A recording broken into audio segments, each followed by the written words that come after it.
the way to go now with the weather, of course. I can't see myself doing. Good. Okay, great. Welcome back to our workshop series on new delivery models for energy and energy infrastructure in humanitarian settings. We're glad to have you back, so thanks for dialing in. I'll be facilitating the meeting today with Mark and Thomas from the GPA coordination unit side, and we're holding this whole workshop series with UNDP, as most of you have been following the process. So thank you. Just a quick overview of the agenda today. So we'll have welcome and introduction. So as you log in, please just write your name, organization, and where you're calling in from in the chat box. And yeah, just sort of as we did in the other groups, please feel free to speak up. We want this whole process to be inclusive and sort of capture the experiences of everyone in the room. So either use the chat box, or if you have a question, feel free to use the little hand raising section in Zoom. And we will facilitate discussions after each presentation, and then we'll also have a breakout room, a breakout group session. So I think most people have already submitted their breakout room on the form, but if you haven't, please just message me in the Zoom chat, and I'll add you to the breakout room that you would like. Good. And then we'll have a feedback to plenary and really discuss the next steps of this work stream going into the sort of wider picture. Good. And just a reminder, this is sort of one work stream looking at how to develop RFPs for the long-term agreements that we're looking at. On Tuesday, we really had an overview of the process, which really had some good inputs from UNDP and MRC. So we really saw that this is quite complicated, but the more that we can plan upfront, the better. And so I think that gives a lot of value to this process. And then today we'll go into the breakout rooms to do some deep dives in some of those questions that we have for the group. Oh. All right. And yeah, just please introduce yourself as you come in. And then I'll hand it over to you, Mark. Right. Give you control of the screen. Yes. Okay. Yeah, have I got control? Yeah. Just bear with me.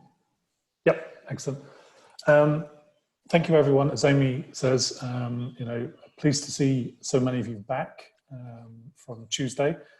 What is could be considered quite a dry topic is receiving a lot of interest from the wider community, because I see everyone sees the value in the work that we're aiming to do here, not only supporting UNDP, but as a collective, to provide additional support to other agencies in this field by not only just by piggybacking some of the solutions that we're discussing, but also to draw upon some of the knowledge and discussions that are being had as we go down. So the aim of this work stream, as we mentioned on Tuesday, really is to sign 20 LTAs with energy service companies that can service humanitarian energy needs through PPAs and leasing agreements with a really tight schedule of Q1 in 2021. And if you saw the presentations from Gregory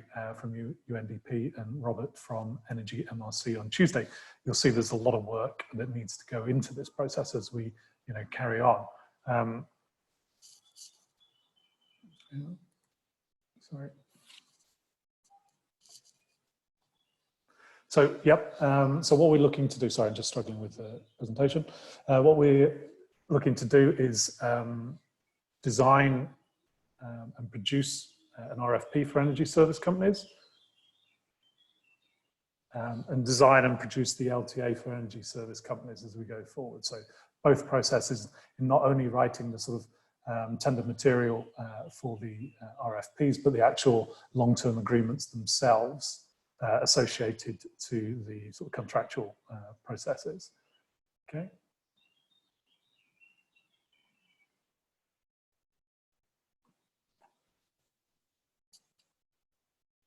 Sorry, I'm really struggling with the screen.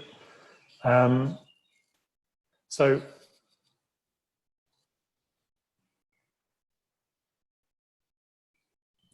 Sorry, Mark, I can try. Okay, sorry, Amy, it's really struggling. The slide doesn't seem to be working for me. Thank you, Amy. So yeah, workshop 2.1 was on Tuesday, where we were just looking at increasing the awareness of the RfP process and what we would want the new RfP to consider, which we'll go into a lot more detail today, and what makes a good RfP, you know, well, the pitfalls, what do we need to strengthen as we go forward. So today, what we are going to do is exactly that. What is the ideal RfP process? What services are required? What support is needed by the agencies? And what we mean by that is, you know, who looks after security, who looks after logistics? What about imports?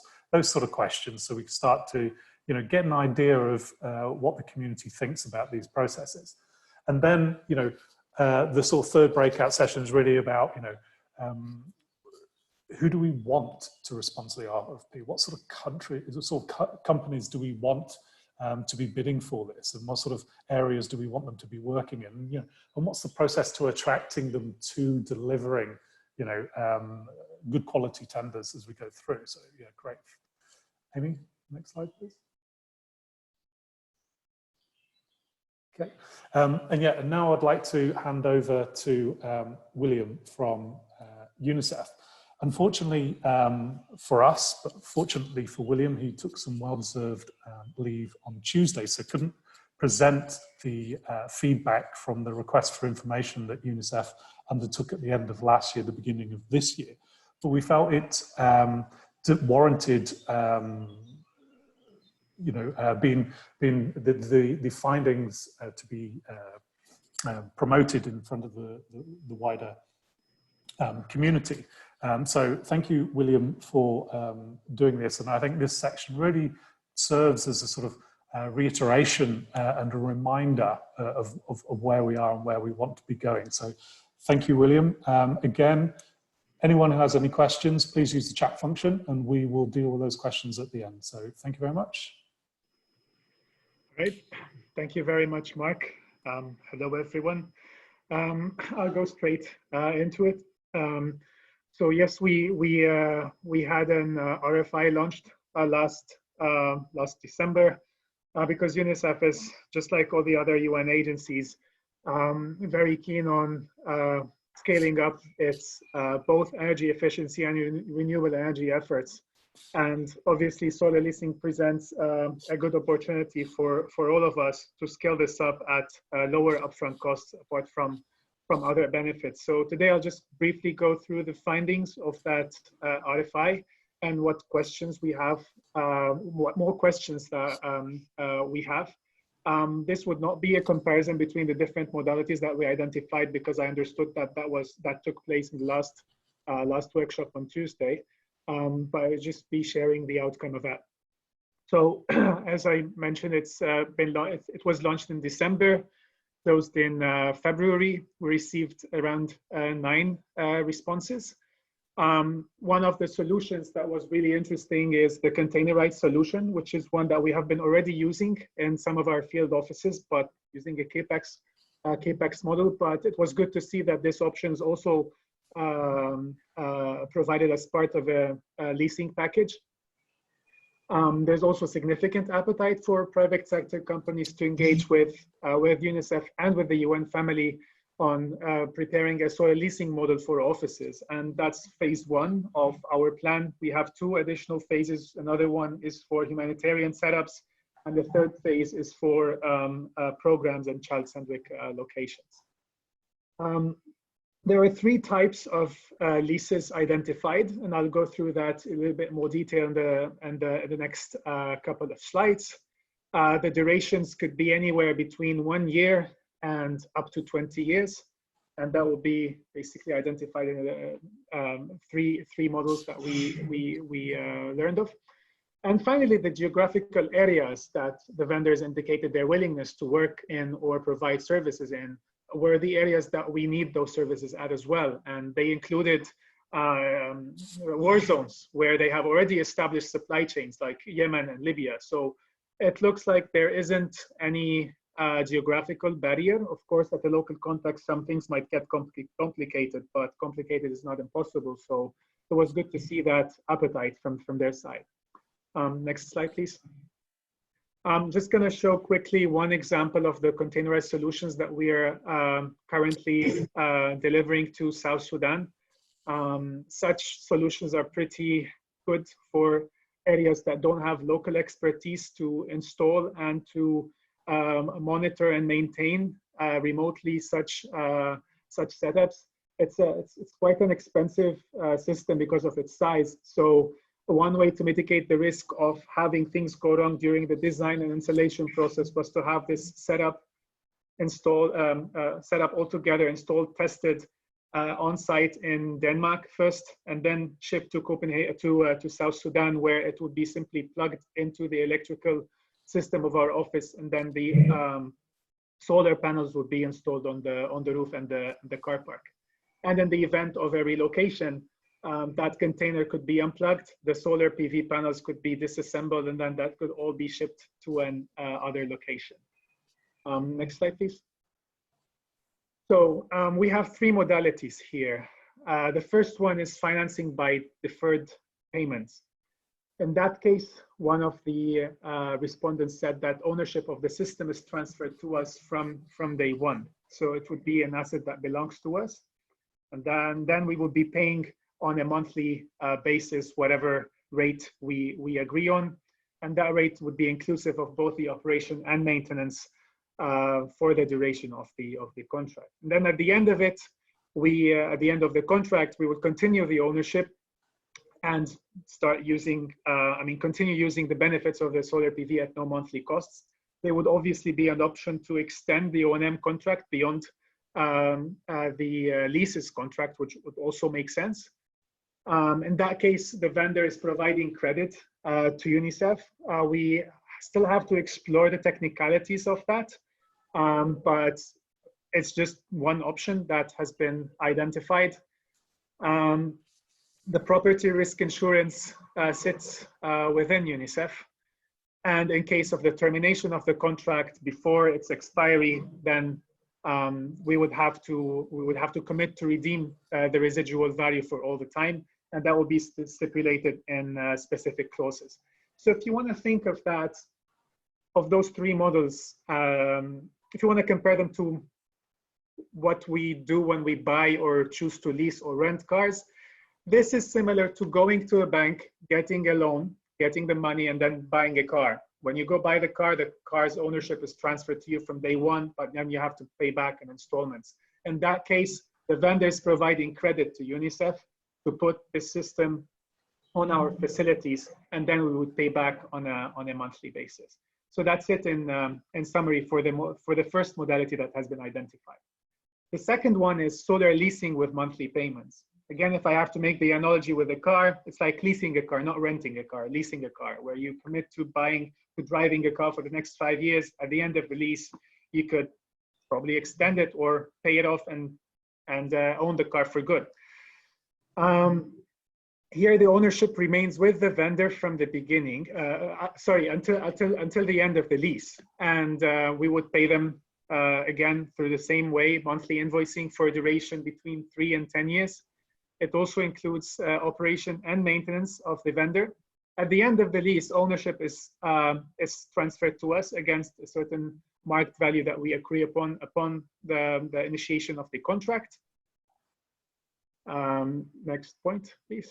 With such modality, obviously some complexities might arise because if the vendor is importing something that is not going to be owned by UNICEF, then they might bear the costs of the import taxes. Whereas in the first modality, if we are owning the system from day one, then the import taxes, VAT, etc., would be waived.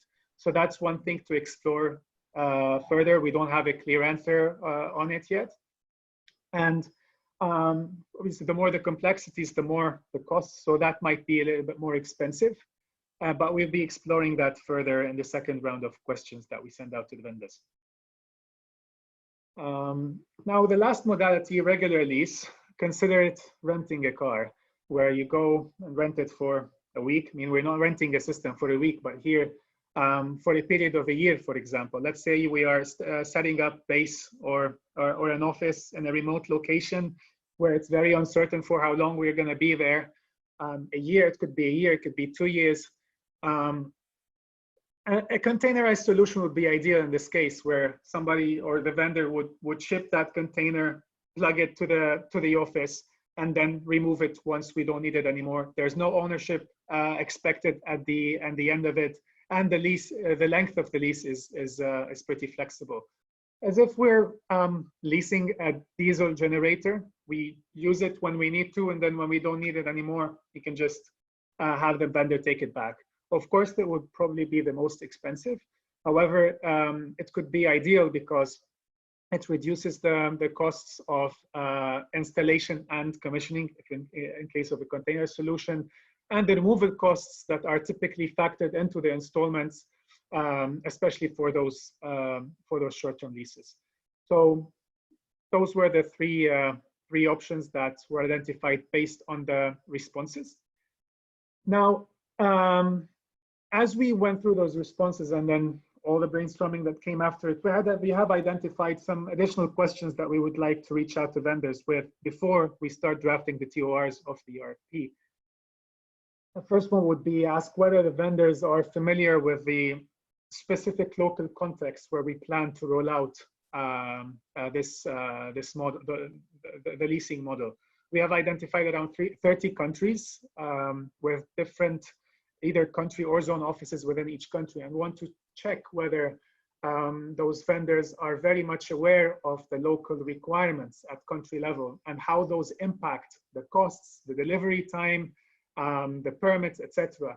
There are some countries, for instance, that require a structural assessment to be done and under the verification of a government counterpart before they issue a permit for any entity in that country to install solar. That's just one small example, but there might be other conditions that are country specific that we have to factor in, or at least consider and assess their impact before we go deeper into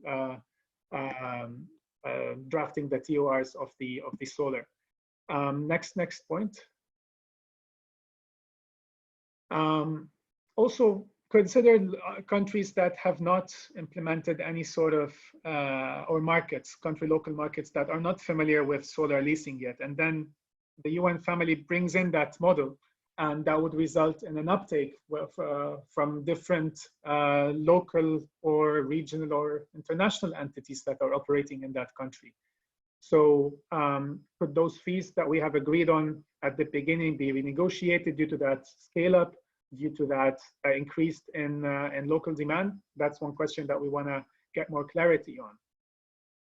In terms of the approach, I mean, ideally would prefer a turnkey solution that would include an energy audit, the system design, the installation, the commissioning, the operation, and the maintenance.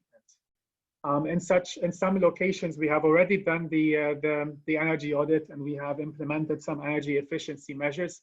So in that case, would be just interested in the solar part of it.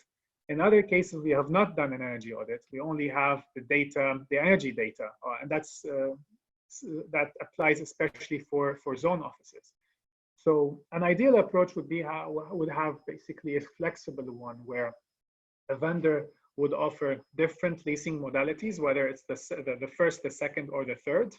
Not saying it's going to work, but it could be worthwhile exploring whether one or two or more than one vendors offer all of those options so that we can pick and choose what works based on the local setup.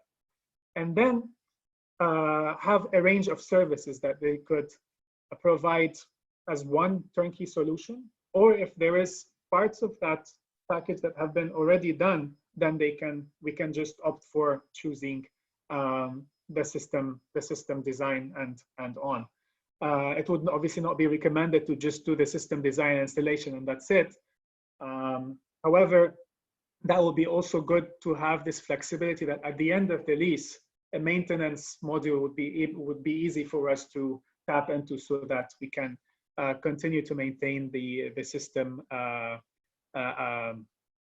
after the contract, the leasing contract expires. So those are the questions that we want to ask, and that's it for now. Now over to you for any additional questions. Great, thank you very much, William. Really appreciate that, and good introduction back to Tuesday's workshop in terms of what are the potential solutions there. We have a couple of questions in the chat room I'd like to share with you. We've got the first one from, excuse my pronunciation, Ulmang from WFP. He's saying, can you share your experience and percentage cost difference between the first two modalities offered by the potential bidders for the same system at the same location? And did UNICEF include logistical and security support under its umbrella for obligations with external vendors? Two questions there. Yeah, thanks, Umang. This was just an RFI. We did not ask for any sort of financial information. We're just testing the waters, checking out what the market offers. So we don't have any numbers in terms of anything that's related to cost. Now, when it comes to logistical and security support, we have not asked that. However, that could be one of the additional questions that we can follow up with. Logistical, I mean, from the current model that we're using, which is the CAPEX model, the vendors engage with us and use our shipping forwarding companies to get the system shipped and delivered to site. I'm assuming that could be a similar model that we use with the solar leasing. The security support, I can see it both ways, like the physical security of the system and the data security, because obviously you don't want to have a door for somebody hacking into the electrical system and jeopardizing the power supply of an office. So those would obviously be discussed as part of the TORs for the RFP. Great, thanks, William. We have a question from Giacomo from UNDP.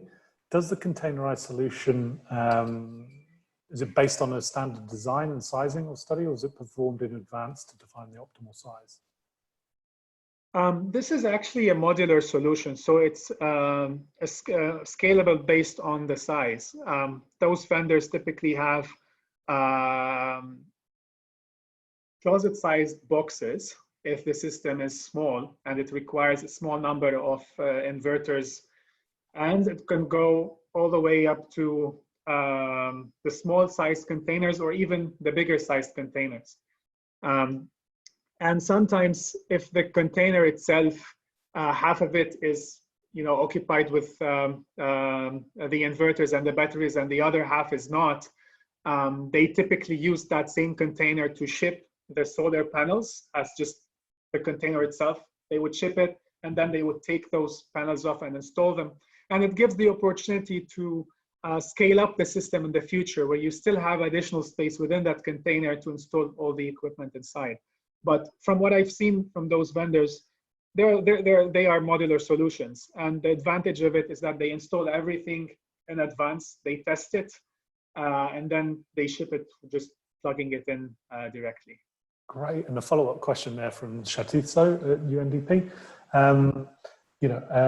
Maintenance may be required even for containerized systems. How do you do that? Do you have a local partner involved? I mean, absolutely. Maintenance is definitely required for any system, whether it's containerized or not. Those vendors that we have that responded, the question about their operations in terms of geographical location was twofold, whether they provide, they do installations there and whether they are able to basically provide maintenance services. And the answer was yes. It doesn't have to be at a local level in each and every country, but most of them do have regional hubs where, apart from the remote monitoring that would need to be done, if something goes wrong with the system, they would identify regional partners in case there are no available local partners, and they would go there and attend to the problem. Great, thank you. We've got one more question from Douglas from Energy MRC, and I'd like to support that question with one of my own, actually. One of the sort of solutions you may be looking for is this turnkey approach. So to join up with Douglas's question, my question is, how's that possible within the UN system? Because my understanding was that, you know, the UN procurement didn't allow you to design something and then, you know, sell the solution to that because it was seen as a perceived conflict. And Douglas' question is in line with that, is then how does the bidder price an end-to-end solution before having the energy audit information? I mean, that's obviously a great question. And the way I'm thinking about it now is energy audit is definitely essential to identify the load. And once we identify the load, we can identify the size of the system. And that's the benefit of a whole package that's divided in different services. So we would obviously know what the price is for the energy audit. If we want to take that, then we take it. But then we have determined rates based on system size. Like, let's say this facility would end up requiring a 30 kWp system, then this is how much it's going to cost. If it requires a 60 kWp, 120, 200, based on how long we want to take it, those could be predetermined in advance. I don't know if that makes sense. We haven't thought about that in detail yet, but for the sake of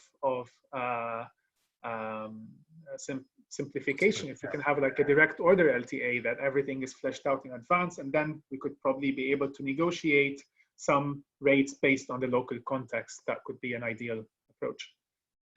Okay, look, thanks very much, William. We're on time now to finish up there. There are a couple of additional questions that haven't been answered, but as before, we'll email those to William for a very brief written summary, a couple of sentences, and we'll get those out as part of the package. But thank you very much, William, for that presentation. I think it shows you know, a good understanding of where UNICEF is and where UNICEF wants to be. So thank you very much, and please, you know, join in for the rest of the discussions, which is in the breakout rooms. So, thanks so much. No, great, thank you, William. Next slide, please, Amy. I'd just like to point out we may run into a technical problem with the breakout discussions. I just had a concerning text from Amy to say that there is a problem, but we will run with it and see how far we go. But hopefully, it will rectify itself once we press the sort of breakout room button. So what we're going to do over the next half an hour, so till 5 o'clock Central European time, is have 3 concurrent discussions. The first one is going to be led by Gregory. And the question here that we're going to be asking you to work on is, what do we consider the ideal RFP process to be to ensure multiple high quality responses from quality energy service companies offering value for money? So this is looking at the sort of structure of the process. What do we need to do to make sure that this happens? The second breakout discussion will be led and facilitated by Raphael from UNDP. And he's going to be asking questions around, what services do we require from vendors and what services do we need to provide from the agency? So these are the sort of questions that were just asked to William around security, logistics, import duties, where do we feel as the UN that it's right to apportion the services and the responsibilities associated to that?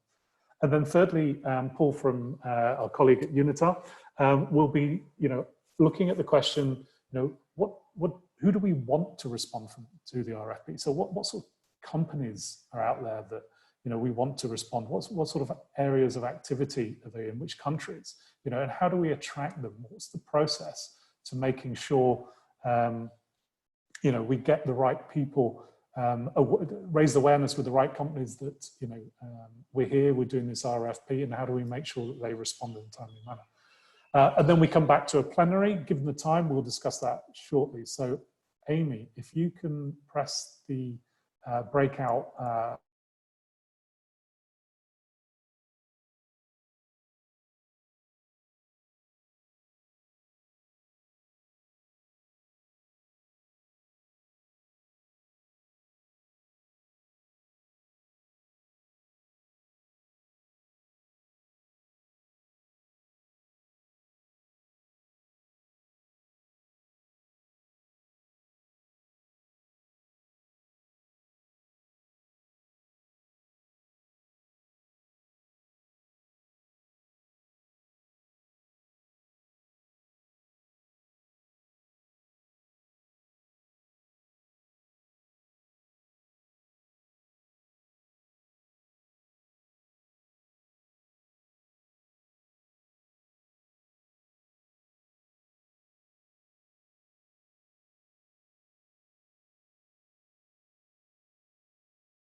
Excellent.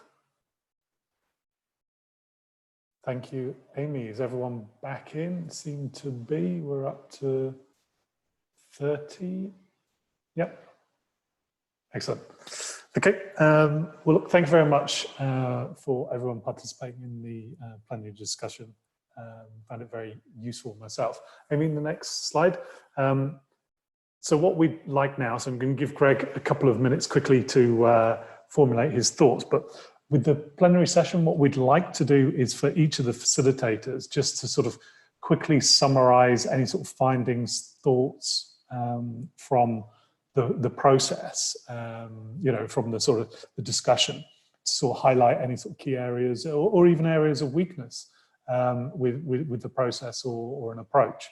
And then we'll open it up to comments from, you know, others. Could be people in the group that you know, differ from opinion with the facilitator, or you know, just from other facilitated groups, so that they can ask questions or add their own thoughts into this. I'm going to hand over to Gregory now, just to give us a sort of very brief overview of the discussions that we had in breakout room 1. So over to you, Gregory. Great, thanks, Mark. So yeah, I mean, I think it was, interesting discussions and a few really good points I think raised. And the first being that, you know, for the ideal RFP process and to make sure that we have these high quality responses from a lot of the energy service companies and make sure that we can look at value for money. The first thing that was brought up is making sure that we have, you know, volumes and requirements very clearly articulated and available so that the market is aware of exactly what we're trying to achieve. And the magnitude of the opportunity that they're working with, right? So I think that's something that was super important to make sure that the market has a clear idea, and that we also understand what our kind of main objective is. So what the outcome, the outcome of the LTAs, the resulting LTAs will look like, so that we're clear along the process. And I think that was something that one of the questions that was asked during the breakout group was what worked really well in some of the RFPs that we've done, and for the grant-based renewable solar LTAs. And I think that was something that particularly worked quite well, is that we had a very clear idea what we wanted to use these LTAs for, that we needed to make sure that they were flexible enough to accommodate UNDP's global requirements and projects from a small scale to a larger scale and everything in between, and also getting in, bringing in some of the appliances and various things from that point of view as well. So I think having that I called it a lighthouse a little bit along the way, so we know exactly what we're trying to achieve, I think will help a lot in terms of making sure that the outcome that we do get is aligned with that, right? And communicating that very clearly to the market. So I think investing that time up front, getting the volumes, getting the requirements, and making that very clear will help. And actually, that was something that was also brought up during the discussion about, making sure that we have the technical expertise to define the requirements, because the more vague we are, or the less kind of clear we are in our demands and our requirements, then the more the industry or the suppliers are going to sort of dictate the way that this is going, and the more room there may be in from their side to take advantage, if you will, of the process and increase costs or take advantage of the lack of information that's there and the ambiguity, and use that to their advantage. So I think the ideal process is really somewhere where UNDP was in the driver's seat, or UNDP or the joint agencies are in the driver's seat, so that we know exactly what's going on there. Then there was a couple of points that were raised, some really interesting points about how best to ensure that things like regulatory frameworks and governments aren't stumbling blocks, and that they're actually on our side and working with us collectively to a joint solution. And there was this discussion about signing an MOU between the service providers and the governments, or kind of between the LTA holders and the governments around the solutions that are there, and making sure that there is kind of stakeholder buy-in and support all the way from the senior government levels, and how potentially that could be integrated into the process, so that we make sure that there is this connection as well between our service providers, our LTA holders, and the governments where we're actually operating, so that those don't become stumbling blocks later on. And then someone also brought up a point around competitive or alternative tendering methods. So looking at the RfP process that is there, and seeing what options are available for alternative types of procurement. So there was something about competitive dialogue and restricted tender processes and various things in order to make sure that there is some flexibility in the process, that there's an opportunity to make sure to ensure that a dialogue process kind of as we go through it, and the feasibility of having some flexibility in the tender processes. I mean, and deviating somewhat from what I would say are kind of the UN, typical UN kind of public procurement processes, and the ability of each agency or of each organization to be able to kind of flex some of those, and what the impact that might have on a process. So I think those were kind of the main points that we discussed. There was a few other kind of questions here and there, but I think just to sum it up really quickly in a couple of minutes, that was kind of the main points that we talked about in the group. Right. No, thanks, Gregory. Has anyone from the group or from another group got any questions on this? If you do, just raise your hand in the, and we can see from the participants list. Okay, while people are thinking about it, Gregory, I was in your session, and I think what my clear takeaway is that we do need the right people in the driving seat for this process. It's complex. It's a balance between the understanding of procurement rules. It's a balance between understanding the needs in terms of the energy services that we're after. And I think as a non-procurement specialist, I found it really interesting to ask the questions about the differences and understanding that. But clearly, as we move forward, we need to make sure that if an agency wants to be part of this process and embed their own needs into potentially sort of piggybacking these process, we do need the right procurement people from those organizations involved at the beginning. I don't know if you have any thoughts on that. That's no disrespect to myself or anyone else in the discussion, but it's just a nature of where we are and where we need to be.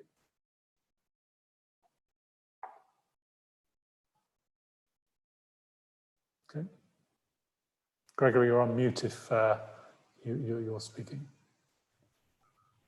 No, sorry. No, sorry, Mark. Thanks. Yeah. No, I think it's, yeah, I mean, again, there's I think it's an important component of the RfP process as well. I mean, we need to make sure that we have kind of the technical people from a procurement point of view and the technical people from the technical point of view. I mean, so we need to have experts and perspectives from everybody in order to kind of to make sure that the process is successful. So I think, yeah, absolutely. I mean, that's definitely super important. And I guess the other thing that we didn't talk about, or I didn't mention before too, was the pre-qualification, or there was a comment around, or the questions around the expression of interests and the processes around gathering information about the industry, or gathering information about the technical solutions that are available, and using that information to pre-qualify some of the tender or some of the bidders and as we go through the process. And I think here again, I mean, it's important to understand the market. It's important to understand the solutions that are available, so that we're able to develop a tender process that actually matches that, and so that it aligns with what is available in the industry. No, great. Thanks, Gregory. We have one raised hand, Julia from FAO. Yes, hi. Yeah, I understand that for an optimal tendering process, the request for proposal should be really detailed, and it was discussed also on Tuesday to attract qualified bidders and to have to not leave any ambiguity in the offer. But this would require a high skilled team of technical and procurement point of view, of course, and sometimes to do it remotely, because we are talking about remote locations, it's difficult also for the skilled group of people who are on the drive seat, as you were saying. So sometimes leaving, and I'm talking for experience also with the UNDP process, leaving some margin to the bidders, it's because they are really the most technical party involved, and then they are going to on site mostly. Also, if someone from the leading entities are going on site to do the first assessment, maybe it's not enough to draft like a really specific request for proposal in which the bidder then they don't have any freedom of changing or proposing different things. This is from my point of view. I mean that the technical aspect and capacity of the bidder themselves are higher than what are maybe what is sitting in our agencies, I think. So that's the limit. I don't know if I'm just say something bad or No, Julia, no, thanks for that input. Greg, if you want to respond, please do. If not, we can move on to. No, I mean, I don't think I have anything kind of specific to respond. I think it's a valid point. So absolutely. Great. No, thanks, Julia. If you can take your hand down, and then so we don't call on you on the next one. Great, thanks.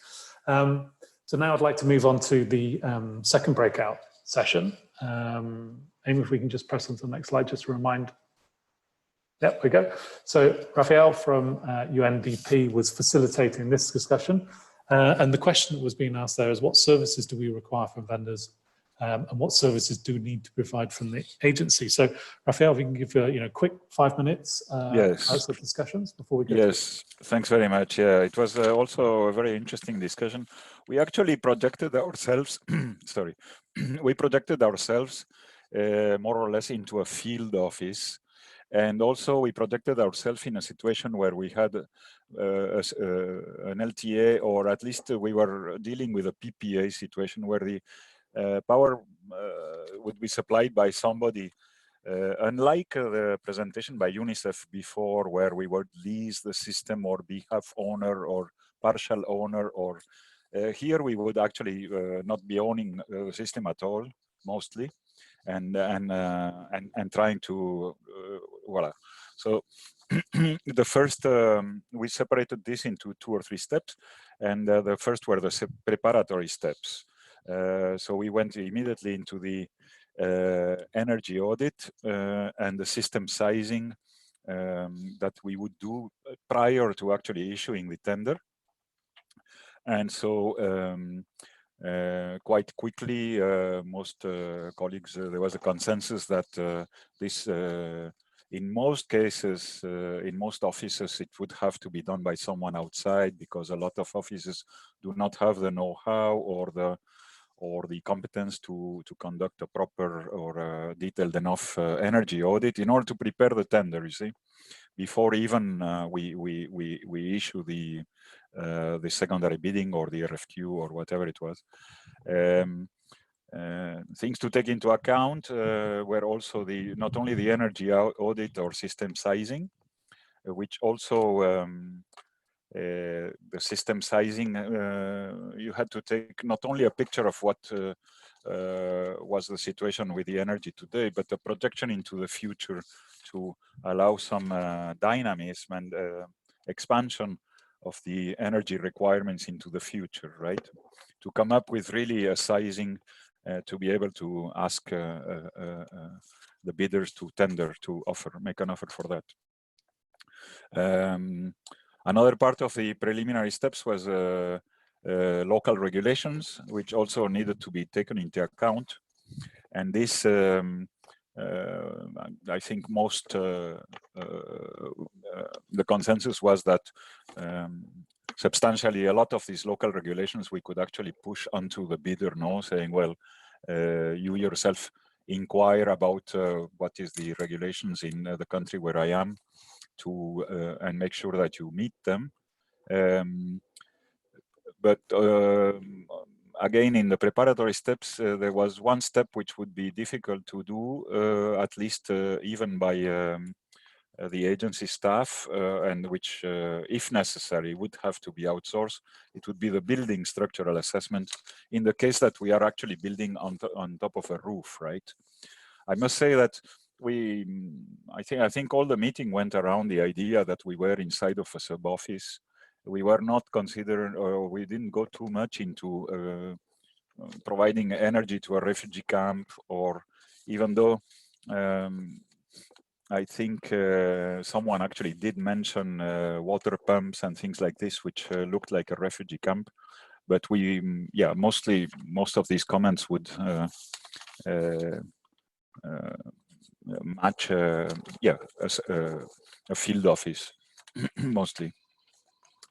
So, so this would be the preliminary steps, which basically some can be done by the same agency, like a self-assessment, also, or the green energy team also, or GIZ have also solutions to undertake estimates of how much power is required, how much peak power, and also to prepare the tender, kind of to have some numbers.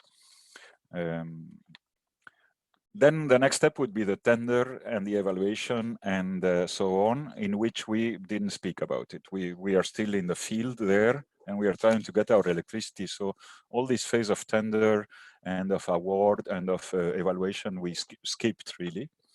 And we go directly into the next step, which would be the implementation, right? So we are now in a situation where the bidder, the winning bidder has been identified, the contract awarded, and it's time to bring the equipment on site and assemble or construct, you know, the power plant. And so here we were with a focus here that we had, which services would we expect from the power supplier or from the supplier, and which services would the agency provide. And so although we are in a situation where we actually have a contract with we have a PPA with an IPP, right? We actually pay them probably substantial amount of money in order to have electricity provided to us without with as little engagement as possible. It also surged that these field offices and these places where we work are usually in remote areas of conflict zone, near a border, near a refugee camp, tensions, bad roads, and so on. And so the consensus was that the agency should actually facilitate as much as possible the success of the supplier, right? And so going into the details, things like logistics or customs, and also permitting, we should you know, endeavor to facilitate, to make it easy for the supplier, because their success is our success, right, in a way.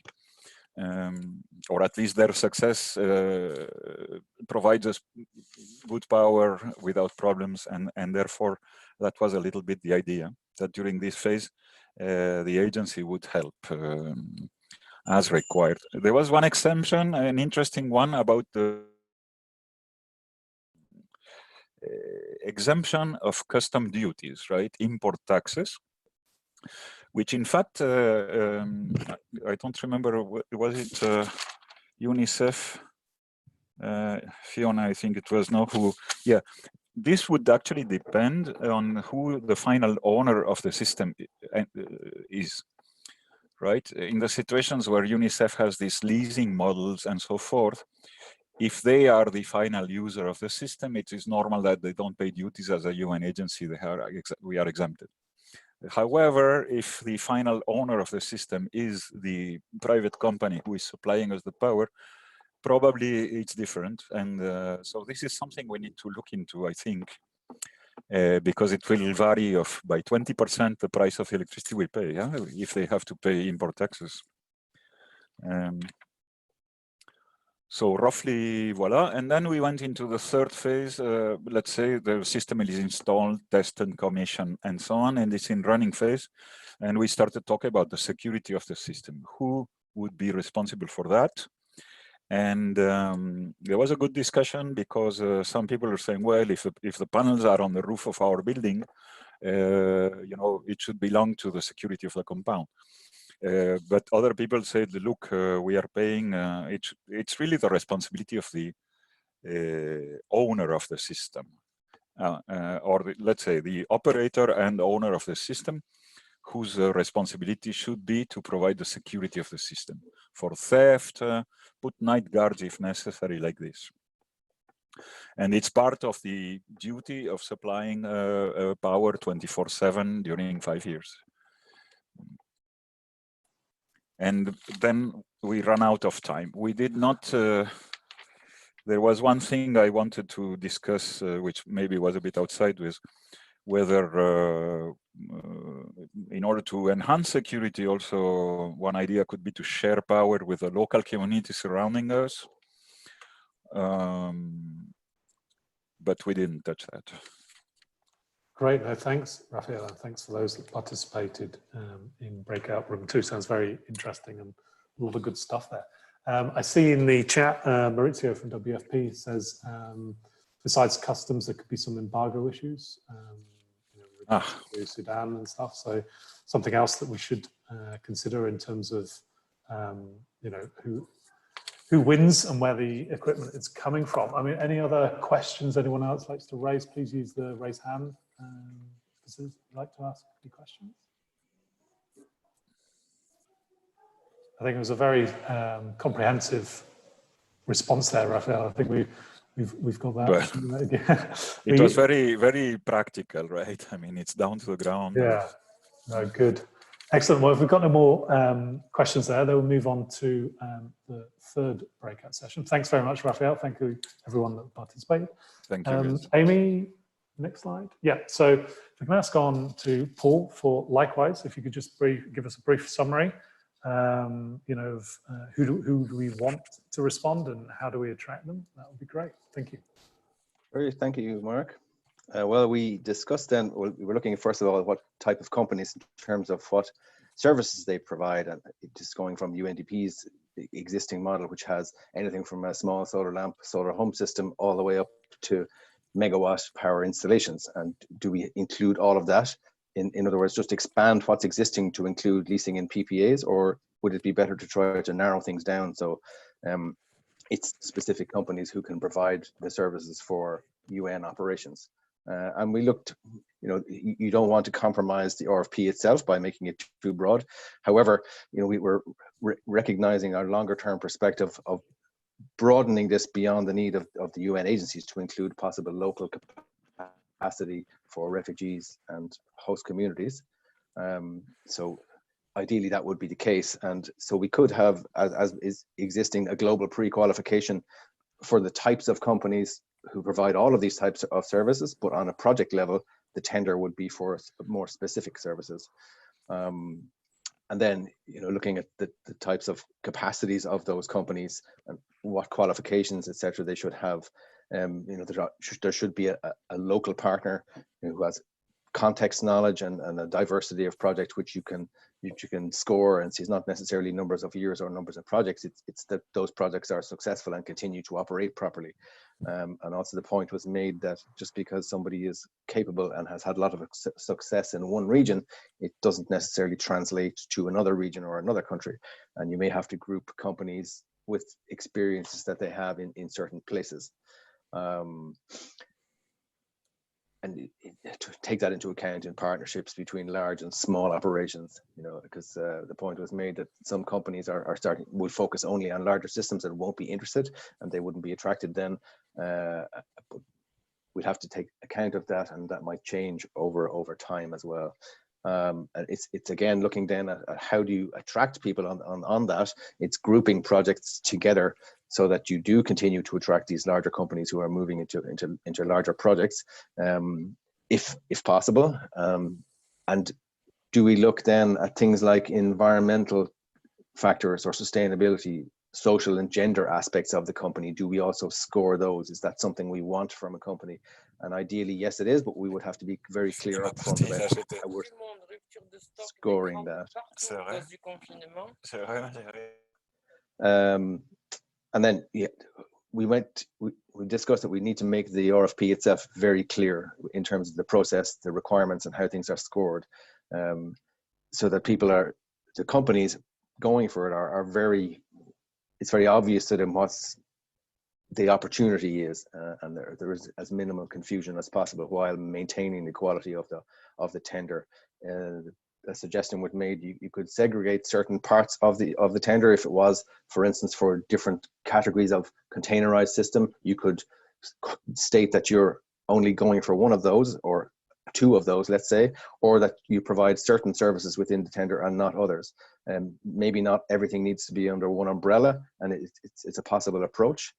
And one other key point was made: before completing these new upgraded tenders for leasing and PPAs, it would be ideal to engage private sector companies to review the key clauses and ways that they're presented. And we'd be interested to hear back from others, particularly with procurement in the UN experience, of how that would be done in an open, fair manner, which doesn't compromise competition rules. And, you know, in the private sector, you would engage a consultant perhaps to review what's going on with existing procurement in this sector, and they would present the recommendations. But are there other ways to approach that? Because ideally, we would engage those companies in the development of this before we would finalize it, although that could take a little bit longer. And to be very clear about what the point was already made about the supports that are made available, whether that's de-risking or with security or with customs or regulations, how much can we support the companies to make their jobs that bit easier and to attract them. And additionally, with relation to risks, we ask the vendors themselves as part of an RFP what they perceive as those risks. And again, that sort of covers most of what we were talking about. Thank you. No, great, thanks, Paul. Has anyone got anything else to add from the group or from the wider community on the call? Please do raise your hands.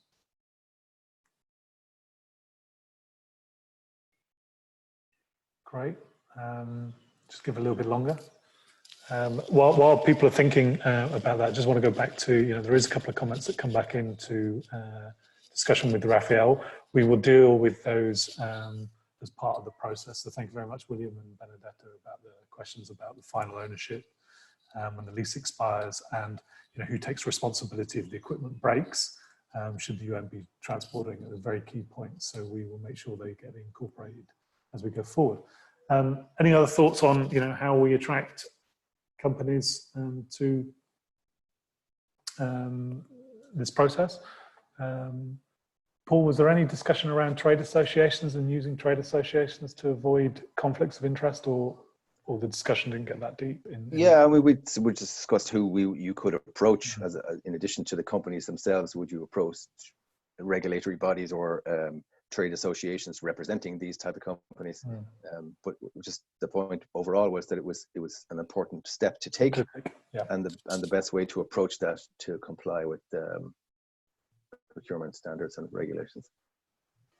Okay, great. It doesn't seem like we've got any other questions or comments coming in. So great. So Amy, if we can move on to the next slide, please. That's okay.